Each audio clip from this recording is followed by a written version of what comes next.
this episode of Live to Farm.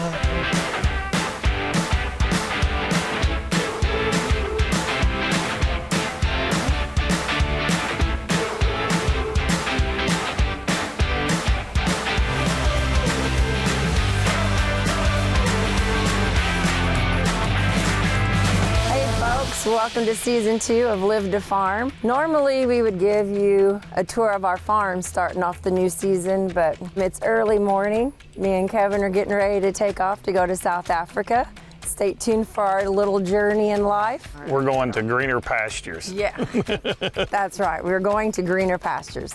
So the reason we're leaving, truthfully, is to get away from this cold weather that we have in February and March, and going down to South Africa to see the safari, I guess that's what it is. Elephants, rhinos, Donnie. Instead of dealing with turkeys like we do on a natural daily basis, we're gonna go see some elephants and zebras and giraffes. I'm leaving the kids behind. Let's hope they don't burn down the barns. I don't know what's more brutal, the kids or the animals, so we're excited. Stay tuned for the fun, going to see our friends Donnie and Janet Bester. I guess I gotta take Kevin along too, don't I?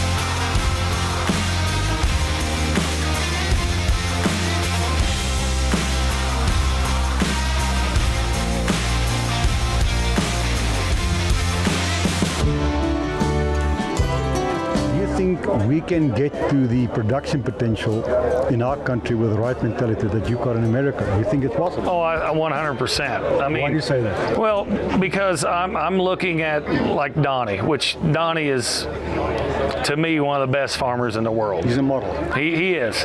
And you sit there and see what he's doing, what he's able to raise with, he don't have all the tools that we have in America. He don't. I mean, we have the humic acids, we got the biology stuff. And for him to grow some of the highest yielding soybeans in the world without all of the technology that we have as far as the specific fertilizers for just specific parts that we're triggering and all the humics and sugars, and he's doing that, well, heck yeah, I think you guys you definitely could be as high yielding in corn, soybeans as what we are in the States, without a doubt. No question in my mind. We're going to take the challenge up. Well, I hope so. Even though we're 8,000 miles from you guys in the States, United States, we're still all family. Farmers are all family. To me, the thing that came out today, which was the most important message for me, is the soil quality. We need to help the soil by putting organics, in other words, compost back into the soil. We need to put in manure back in the soil. And what Donnie said, and what Kevin also reiterated, once you cut the organic content there, and you cut all the natural soil microbes, you're going to get to a point where you don't have all the chemicals or the soil microbes that you buy from a company to try and boost the soil, because the soil will be in itself a living organism.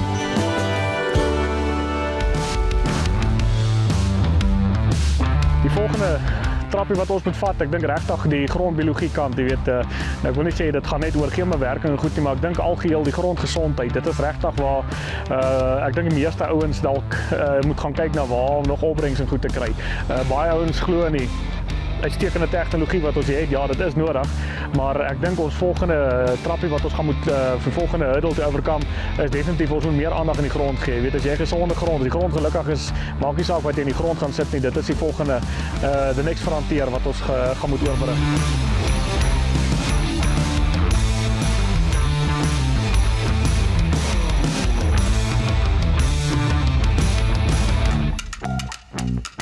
Good day, I'm Jacques. We're cooking 10 lambs today. It took us about 4.5 hours to do them. You can see there's the finished product on the braai, and we're really going to enjoy some good meal later on. Started early this morning, about 4 o'clock this morning, so we could have it ready from 9 o'clock, so we can start carving them and put them in onto the buffets where the people are going to eat. Let's see at least if the chef could do his job. Let's see. Oh, that is excellent, even if I have to say so. I'm sure the guests are going to enjoy it today. We call it braai, where you guys call it barbecue. So we call this spit braai. Lekker means nice. It's an Afrikaans word for nice, lekker, but everybody uses it.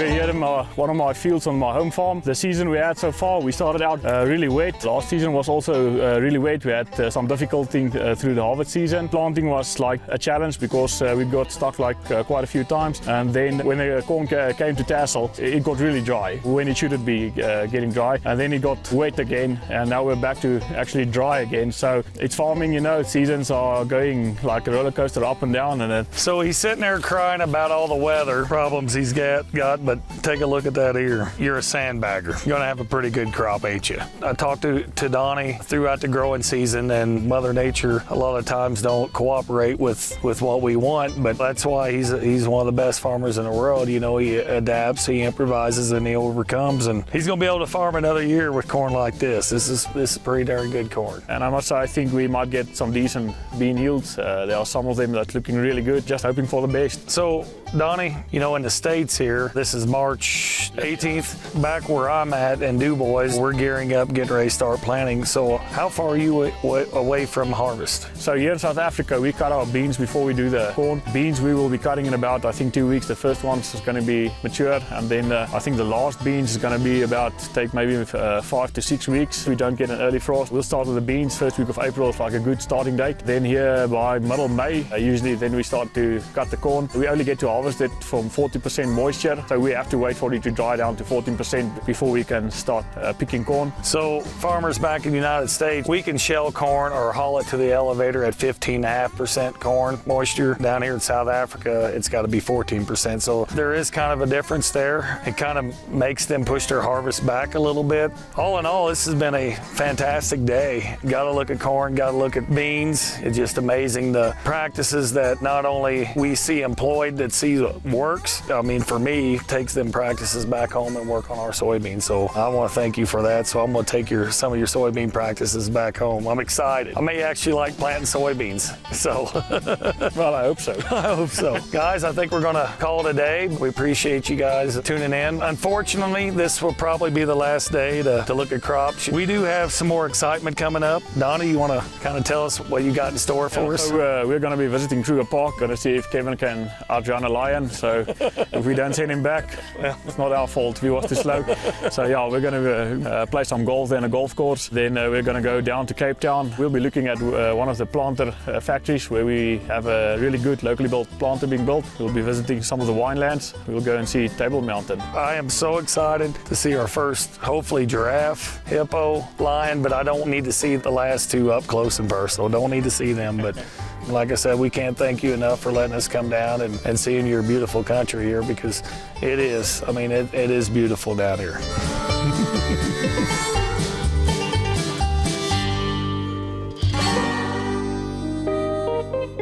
So morning guys, we are on our way to Kruger National Park, and one of the things, if you go on a safari, you go to Kruger Park, you have to start out with this. And I got a chew in. Oh, that good stuff. So this is a biltong stick. It's like a dried out meat with some spices on it. This is like so this is beef. Yeah. This is good. Yeah. And then you get this buffalo, kudu, eland, blue wild beast. You know, all the game that we're going to see. When we drive past them, now you know what they taste like. What they taste like. Yeah. So just as long as they don't find out what we taste like. I think we should get going. So we made it here to Kruger National Park. So here we have a sighting board. How the sighting boards work. So if you had a sighting somewhere, so then you can come and you can put up a pin. Today it was 21 degrees at home at March 18th, and I think it's probably, what, 95 degrees here right now? 37 centigrade. Yeah, that's Celsius. Celsius, we don't know how to convert that. I'd have to look on my phone. So the big five we're hoping to going to see is it's lion, and it'll be leopard, and buffalo, rhino, and elephant. We'll see what we can see. I just hope I make it out of Kruger Park. Let's go. Amazing. I mean, it's absolutely beautiful, the nature. Oh, here comes another one coming through the woods. Sing it, Donnie. Oh, we mow it, oh, we mow it, oh, we mow it, oh, we mow it. Oh, we mow it, oh, we mow it, oh, we mow it, oh, we mow it. I can't sing. Donnie Dundee. We've seen 2 bull elephants, the tail of a leopard, and now we are looking at a few giraffes and a buttload of zebras. We also saw that water deer. That was pretty cool. We're having a look here at some elephants, so they will flap their ears to cool down. But also, like the one big bull, he will flap his ears, but in a more aggressive forward way, letting us know, listen, this is my territory, and he's like alerting us to, you know, who's in charge here. So right now we're looking at a hippo. The hippos, well, they're doing what hippos do every day, lie in the water. They will only come out at night to go and eat some grass. So now they're just, you know, playing. Some of the water birds will be riding on their backs. Actually, the most dangerous creatures or animals in Africa. They kill more people than anything else. So that's why they stay in the water. I stay in the vehicle. I'm glad they're in the water and not right beside me. It's better than having them lying right beside me. That was pretty scary. We gotta go in there. We've been parched from the sun all day today. Our powers are getting a little weak. We open up and here's heaven. You know, this safari is excruciating pain sitting in a van with no alcoholic beverages. I think we owe it to ourselves to go try one of these. If I can't grow it, at least I'm gonna try to help drink it.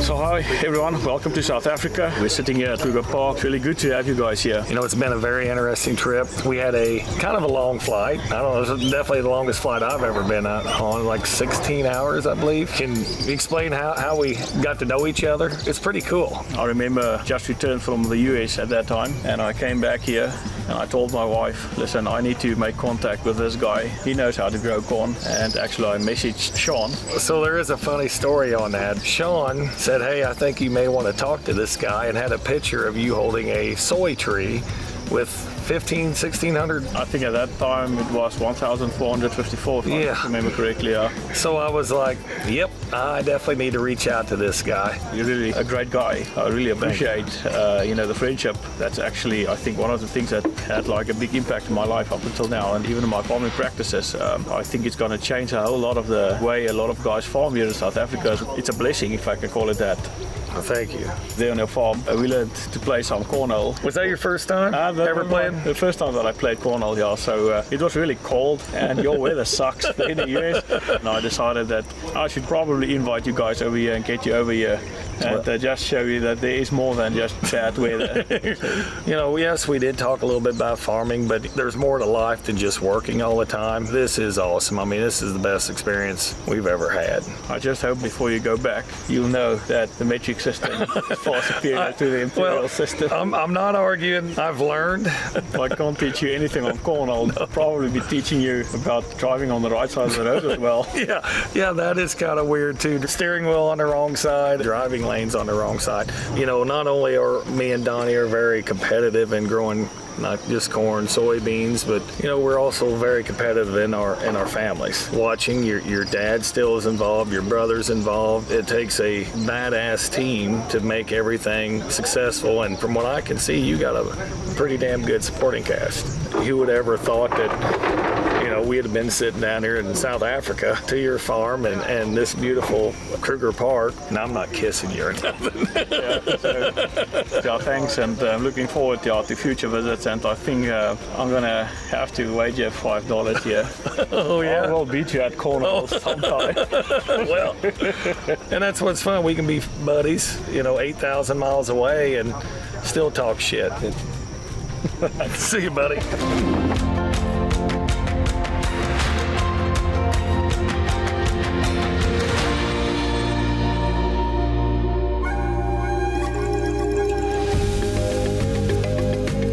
guys here. We're here at Tsukwani, second day of our Kruger experience that we're having here. Sean and Kevin, how have you found day one to be? It was amazing. I mean, actually, when we come into the parks and we seen elephants, giraffe, and then we went on a evening drive, and they call it the Big Five. You got elephant, rhino, buffalo, leopard, and lion. We seen 4 out of the 5, which was pretty amazing. Sean, do you want to tell us a little bit about the lions? So we got to see the lions laying down, and we got ready to go. The lion decided to go right beside me, and a lady took a picture, and I thought for sure it was going to jump into the thing. Scared the crap out of me, and I didn't get bitten by any snakes or spiders. So, but we did find something new, a Mick Kalb. Yeah. So they're wearing off on me a little bit. But no offense, can we wrap this up? There's some baboons back here, and I don't want to get snagged by a baboon. At this picnic spot here, there's a lot of food doing the round. The baboons, they tend to come here and they try to steal the food. They are becoming a bit of a nuisance because they will attack some of the smaller children if they are left unattended, because they go for the food. It's like easy food that they can get. You always have to be alert where the baboons are at. If they want to have food, they will attack you to take the food away from you. So we're going to leave here. We're going to drive all the way down to Lower Sabi. Nice little camp on the edge of the Sabi River and the banks. See what we can see there. And tonight we're going to have a night drive. See, maybe we can see some of the nocturnal animals out at night. We want to see predators. And I'm keeping my phone in my pocket.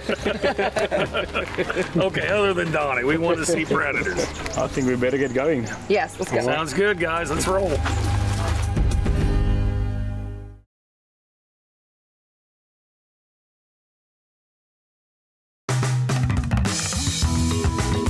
So this is Dingani, one of your night drive guide. Welcome to Lower Sabi, and I'm just glad you guys decided to join me and keep me busy tonight. Otherwise I was gonna be bored staying in my room. So I've got something to do which is going to take you out on this night drive.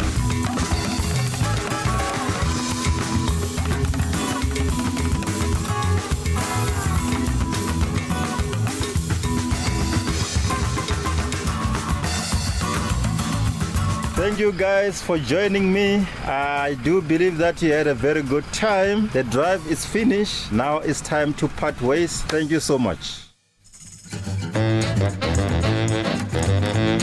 We are playing golf today here at Kruger Golf Club. It's the wildest golf course in the world. Any wild animal can approach you at any time. Best of luck, Happy. Happy Gilmore. I'll rather let you go now. We're on a par 5, 500 meters. Donnie just hit one about 485 yards. I mean, he crushed it. So we're thinking about just picking her up and walking away. That's Sean, that's Beauty, she's beautiful, she's awesome. Official scorekeeper, so nobody cheats. Damn straight. She's racing me! Oh, Donnie's wearing off on me. I wake up in the morning like this and I play like this, and it is what it is, It's just another day, the golf course.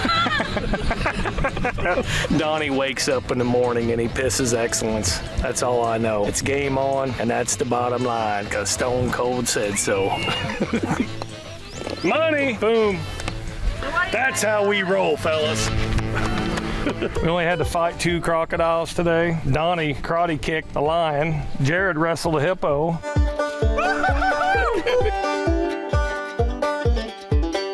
Dieter choke slammed an elephant. It's a pretty good day today. Peace out.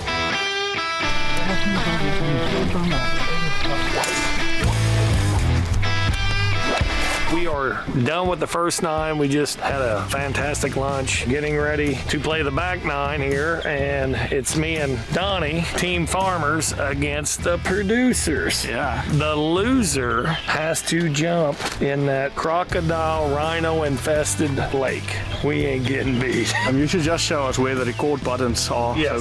So we can do the recording when you two are gonna go for the swim. Producers, don't take this whooping personally, okay? So Donnie's about ready to set the pods here. He's got his Case IH socks on, giving him strength. Shot, buddy. I just got a phone call from Marlon, and I guess Dieter must have went ahead and posted something on Facebook. And she said, "Oh my God, please tell me that's not Dad in a rhino golf short." Score! We're on hole 13. Hole 12 was not good for the farmers. It was like a drought and a flood for the farmers, that hole. Kevin is gonna waste this ball. He's gonna waste it like a John Deere wasting corn out of the back. Guess who's back? Hello, friend. Today we had our first annual South African golf scramble. It was the farmers against the producers. Now, we would rather the producers tell us what happened. We felt a little bad because these guys were having a long day, so we eased up a little bit, but it caught up to us in the end, and we couldn't quite keep pace with the top dog. I think we do need to mention or ask you how many strokes did you win you by? No. We'll go to the official judge. They're the back scorekeeper. Guys got beat by 8. So we need to crown them the winners. They want us to go jump in the lake. I'm gonna go hug a hippo now. I'm gonna wrestle a crocodile. Come on! That's all for now. See you soon.